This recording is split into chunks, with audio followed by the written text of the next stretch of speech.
नमस्कार दोस्तों, आप सभी का स्वागत है हमारे चैनल पर। आज की इस वीडियो में मैं आपके लिए लेकर आई हूँ जेठ मास में निर्जला एकादशी की कहानी। चलिए आरंभ करते हैं।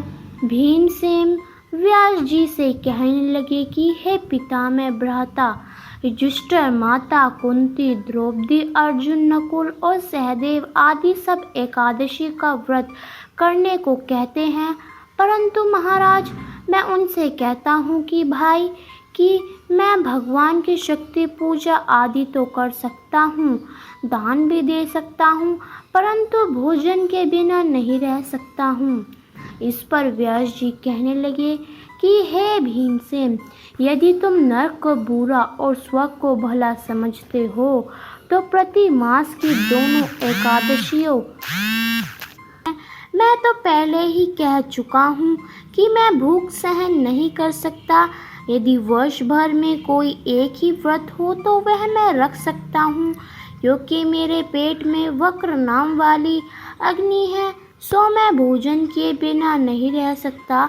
भोजन करने से वह शांत रहती है, इसलिए पूरा उपवास तो क्या मैं एक समय भी बिना भोजन के नहीं रह सकता हूँ।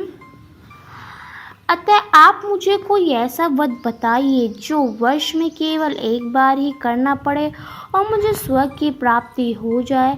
श्री व्यास जी कहने लगे कि हे पुत्र, बड़े बड़े ऋषियों ने बहुत शास्त्र आदि बनाए हैं जिनसे बिना धन के थोड़े परिश्रम से ही स्वर्ग की प्राप्ति हो सकती है।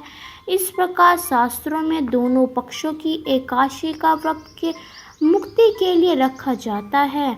व्यास जी के वचन सुनकर भीमसेन नरक में जाने के नाम से भयभीत हो गए और काँप कर कहने लगे कि अब मैं क्या करूं? मास में 2 व्रत तो मैं नहीं रख सकता। हाँ, वर्ष में एक व्रत करने का प्रयत्न अवश्य कर सकता हूँ।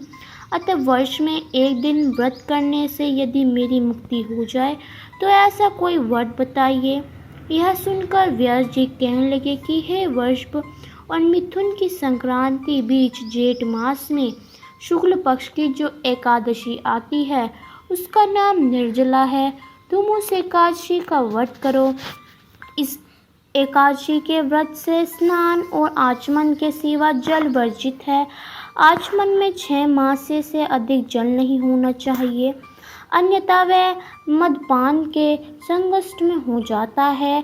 इस दिन भोजन नहीं करना चाहिए, क्योंकि भोजन करने से व्रत नष्ट हो जाता है।